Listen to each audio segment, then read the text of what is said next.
Good evening and welcome to Asaase Business PM with me, Kevin Annan. I'm here and I'm doing this with my co-host, Rosemary, Balami. Tonight on the SDG-Hub, we will discuss the topic NGO advocacy, ban single-use plastic. And to discuss this, we have with us Isaac Danso, Assistant Program Officer, Climate Change Unit, Environmental Protection Agency, EPA. We also have with us Gloria Agyare, Programs Officer at Ghana Youth Environmental Movement. And finally, we have with us Godwin, Partnerships Head for Young Reporters for the Environment Ghana, Agyare, Ghana. Ladies and gentlemen, you're welcome. Lady and gentlemen. Thank you very much. Yes, it's good to have you here again, Gloria, and Godwin as well. Thank you. Thank you. Yeah, Business PM is brought to you in partnership with the Center for Sustainable Transformation, CeST. If you just tuned in, we're joining you here on the SDG-Hub run by the Center for Sustainable Transformation, CeST, here on Asaase Radio. I'm your host, Kevin Annan, and as usual, together with my co-host, Rosemary, Balami. From the Young Reporters for the Environment, Agyare, Ghana, a program under CeST. So plastic pollution has become one of the most pressing environmental challenges of our time. Today, our spotlight is on single-use plastics in Ghana. From the bustling streets of Accra to the pristine shores of Cape Coast, plastic waste has become an all too familiar sight, threatening the very fabric of our environment and livelihoods. But amidst this challenge, a chorus of voices rises, those of non-governmental organizations, NGOs, championing a cause that calls for action. That is the ban of single-use plastics. Quite a timely call, Kevin. The statistics surrounding, plastic pollution are staggering. So according to the United Nations Environment Programme, over 300 million tons of plastic are produced annually, half of which is for, single-use purposes like bags, bottles, and packaging, as well as 8 million tons of plastic waste enter the oceans every year, threatening marine life. Also, World Bank revealed plastic pollution costs an estimated $13 billion annually in environmental damage to marine ecosystems. The situation is no different here in Ghana, as single-use plastics, including plastic bags, sachets, and bottles, are commonly found littering streets, rivers, and beaches across Ghana. The scale of this problem demands immediate and concerted action. What does a total ban of single-use plastics mean for Ghana? Great question there, Rose. We'll hear from our experts, activists, and community leaders who are at the forefront of the fight against plastic pollution. And we'll examine why NGOs are calling for nothing short of a ban on single-use plastics, I beg your pardon. A bold stance that seeks to reshape our relationship with plastic and safeguard the future of our planet. We've just been joined in the studio by Isaac Danso, who is the Assistant Program Officer at the Climate Change Unit at Environmental Protection Agency, EPA. It's good to have you here, Isaac.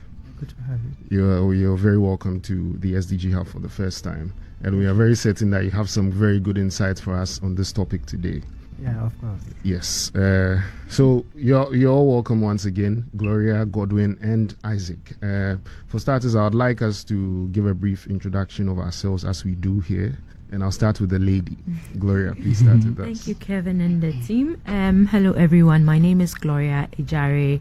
I am a young environmentalist, Ghanaian environmentalist, and agri-food system advocate.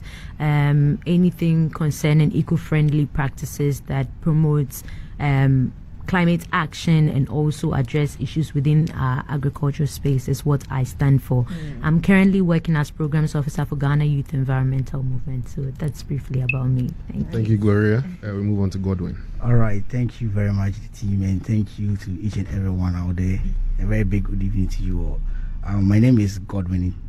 I'm an environmentalist and development consultant. I work in the space of sustainability too as well. I am the Partnerships and Resource Mobilization Head for Agyare, and I also support the Youth Alliance for Green Ghana as a peer coordinator for intergenerational equity. Thank you. All right. And Isaac. Good evening to your listeners and viewers. My name is Isaac Danso. I work with the Environmental Protection Agency and I'm with the Climate Change Unit. I also work with the Ghana Carbon Market Office and the National Adaptation Planning. So we have some experts here. Yeah, serious experts. We're very happy to have you here with us, Isaac. To kick things off, Gloria, I'll start with you again. Could you please provide us with an overview of the current state of single-use plastics in Ghana? Okay. Thank you very much, Kevin, for that question. I will not go globally because you specified in Ghana here. In Ghana. And I'll just look at some recent statistics shared by the National Plastic and PAP. Which says that Ghana is producing 1.1 tons of plastic every year, with just 5% being recycled. So the question I always ask myself is, what happens to the 95%? Sorry, 1.1 ton. Yes. 1.1 million tons. Million. Sorry. Yes. Thank you very much for that. So I always ask myself, where is the 95% going? Like, what are we doing to it? That means it's definitely in a natural environment, and something has to be done about it. Again, these plastics end up in our gutters, and then realize that during the rainy season we have floods, which leads to another thing where like these gutters are choked, and then you have malaria outbreak. And also, very interestingly, we find these plastics now. I visited Jamestown I think in 2022, where the fisher folks were telling me that they find plastics now in the fishes. And sometimes they are also coiled around the fishes, and then it makes them not like qualified to be sold out there, and it's also unhealthy, right? And then there was this recent research by Dr. Vita, that says that they found plastic in the bloodstream of humans. And for me, some of these things are really alarming, that it's gone beyond just having them in your physical environment, but now in our food, which means that it's going down our throats into our bodies. So this is an alarming situation that I think we need to take rapid action on, and I think it's very important that we're having this conversation here today. These are serious environmental concerns associated with single-use plastic. Thank you once again, Gloria, for the insightful overview. So GEM is the pioneer for this campaign. What inspired such a move to advocate for a total ban, and could you tell us the journey of this single-use plastic campaign? And when it started, the whole process today. I mean, when you look at the rate of pollution going on now, I don't think beach cleanup and all of those one-time activity, even if it's regular, I don't think it is the ultimate solution to this particular crisis. And that is why for GEM we saw the urgent need for us to take action in terms of requesting for a ban, because we believe that if there's a ban on single-use plastic now, we can be able to manage the waste in the system. That is now looking at recycling, upcycling, doing various things with the waste in the system. But if we keep producing more and more plastics and we keep cleaning, the question is that how many we are even recycling just 5%. So what happens again? It's still in our environment, but when there's a halt in production, then that means we can manage what is in the system, and then now maybe give ourselves 5 to 10 years to control the situation before we look at better solutions to this. So that is one of our major inspiration in starting this campaign, which was launched in 2021. That is to call for a total ban on certain types of single-use plastic. So we are not saying all types, but the very common ones like the black polythene bag, of course. We are looking at disposable cups, cutleries, cotton buds with the plastic film within or the strip within that. These are some of the plastics we don't want to see in our environment anymore. So the objective is to see a ban on single-use plastic in Ghana here. And our journey so far, I'll say that we started virtually. We had a lot of advocacy or engagement virtually, and then we had also a petition link going around, collecting signatures across the world and especially in Ghana, and we've been able to mobilize over 2,500 signatures so far. Last year we were able to hit the grounds because we managed to secure some good funding that helped us to create more awareness at the grassroots and move away from just social media. So we engage people, market women in Kaneshi, and then also drivers and passengers at Tema Station. Yeah. So that's one of the significant milestones we've taken. And going on, I mean, some of these collaborations with other organizations, and also having art installation with these plastics to raise awareness are some of the things we seek to explore in the nearest future on this campaign. Indeed. So you made mention about, those beach cleanup. So would you say that it's not really sustainable? It's not helping matters? Well, I think that if there's still production going on, I don't think that is a long-term solution. It's not sustainable. You're pouring water into a basket. Yes, it's not sustainable at all. Yeah. Interested. So let me come to you, Godwin. You are the partnerships head for Agyare. So Agyare has, collaborated on this campaign, which is a timely venture. How do you envision this partnership for this campaign in the long run? And do you think a total ban for Ghana is possible? Yes, for me, a solid yes. It's very, very possible, because if you look at advocacy, it's something that is done on the blind side of everything, because practically you don't even see any action. Yeah. But bit by bit, you are getting into the policy stream. You are trying to let them understand what steps could be taken. And also the voice of the youth is the strength of the nation right now, because if you look at our population dynamics, 90% or 70%, I must put, is made up of young people. Wow. So in putting out our voice there through advocacy really depicts what we want and the kind of future we do envision. And for me, partnerships, collaborations is always the way to go, because we live in a complex world and we need complex approach to the problems. So if Agyare is coming up with a media perspective to the advocacy, which is the radio, maybe the print media, and what's the name? GEM is out there with the signature collections. It's out there with the grassroots engagement. I mean, it's a very good way to actually mobilize the strength in the numbers of the youth. Also, with that, I look at it as a way where in the next 5 to 10 years, we should have all environmental groups in Ghana jumping on this call to have a collective push, because there's really strength in numbers. Indeed. Let me come to you, Mr. Danso. So you are with the Climate Change Unit of the Environmental Protection Agency, right? So could you tell us how plastic pollution, a lot of people might wonder, okay, how is even plastic pollution linked to climate change? So could you tell us a bit about, the broader impact of, this whole plastic pollution, related to climate change and all that? Okay, thank you very much for your question. And there's a nexus between climate change and pollution, or plastic pollutions, and it's a two-way affair. The climate change affects plastic in general, and the plastic pollution also affects climate change. When the plastics are produced, the process of production contributes to emissions. We get it emits greenhouse gases such as CO2 and methane. Okay. And after the production, the next step is the usage and the disposal. The disposal, we have a formal disposal and the informal or improper way of disposing them.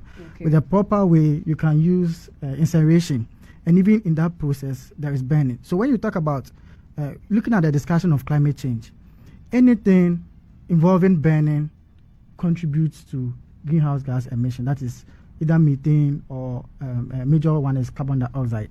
And anything that contributes to fermentation or aerobic or anaerobic respiration contributes to emission. That is methane.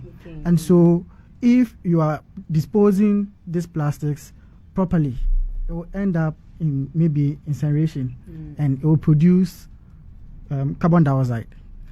When they are improperly disposed, it may end up on the landfill sites. And when it ends there, it will contribute to anaerobic respiration, and that will lead to methane production. The other aspect of it too is when it ends up in Gloria's favorite place, the ocean or the sea, then it affects the biodiversity in there. We have the coral reefs and other organisms in the sea, and they contribute to the carbon sink. When we talk about carbon sink, that is, should I say, the reservoir of the carbon. And all the discussion we are having is to how we can get rid of these concentrations of greenhouse gases from the atmosphere. So if the ocean is serving as a carbon sink, introducing plastics distorts the activities in there, and it also affects the carbon sink, as I spoke about earlier on. The last thing I will talk about is on this same biodiversity.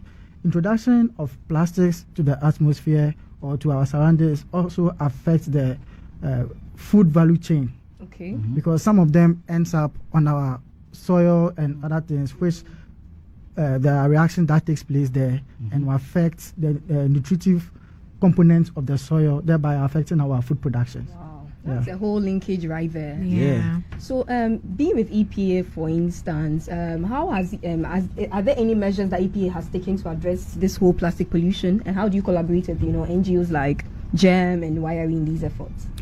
A lot have been done.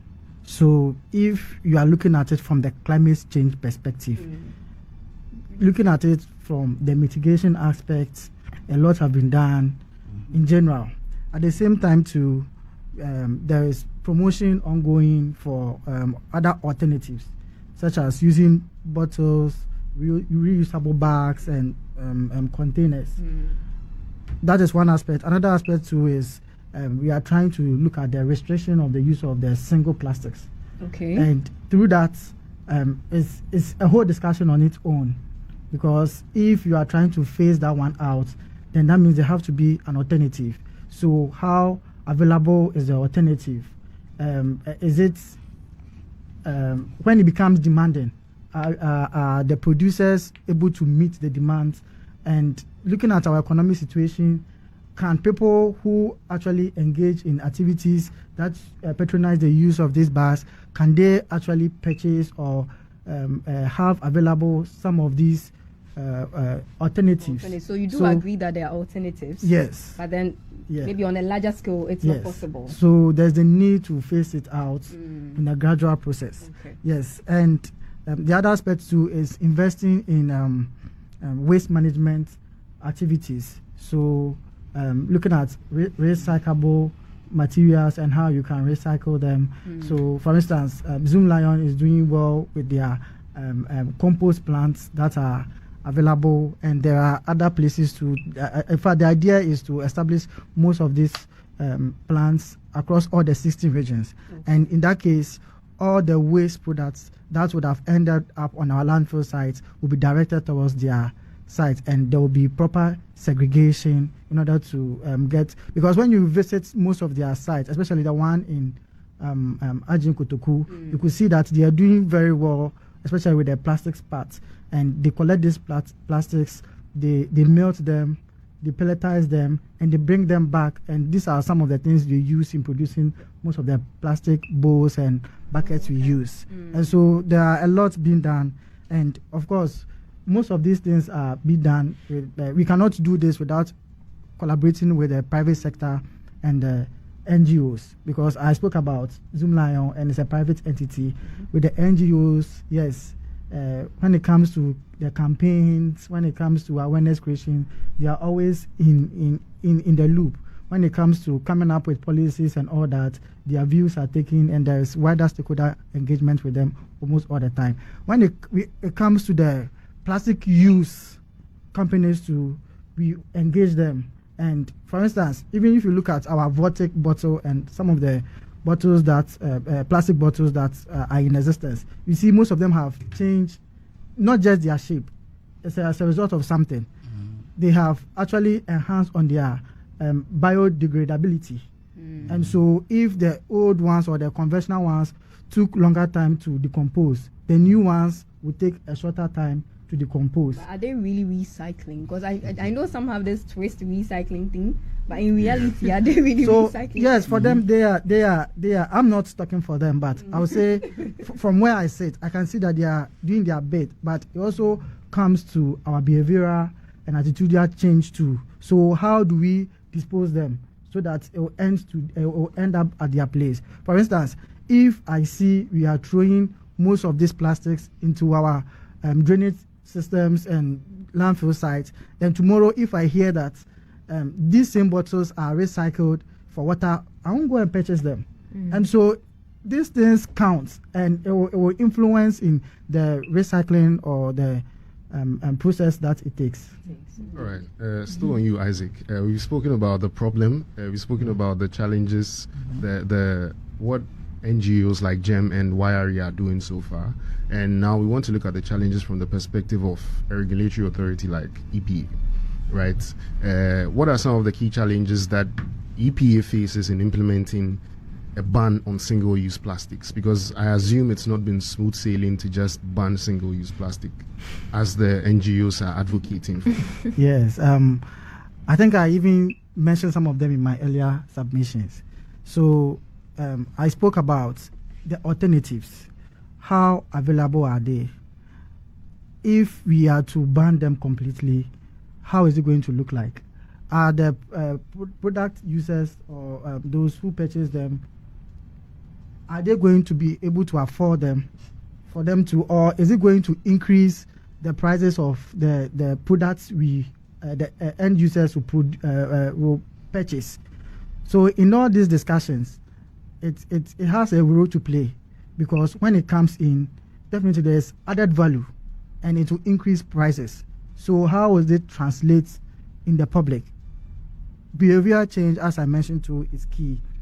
And of course, there has to be more research, innovative ideas coming in, and resource mobilization and availability for implementation of most of our activities. And the last one I would like to talk about is intersectoral collaboration and coordination. Most often there are bureaucracies in our systems, and before you can penetrate through, then it takes in a whole lot of time. Sometimes you can even give up in the process. So these are some of the challenges we keep facing. So rounding up to that, I mean, just a bit of, so right now you spoke about alternatives, right? Yeah. I do understand that the alternatives are available.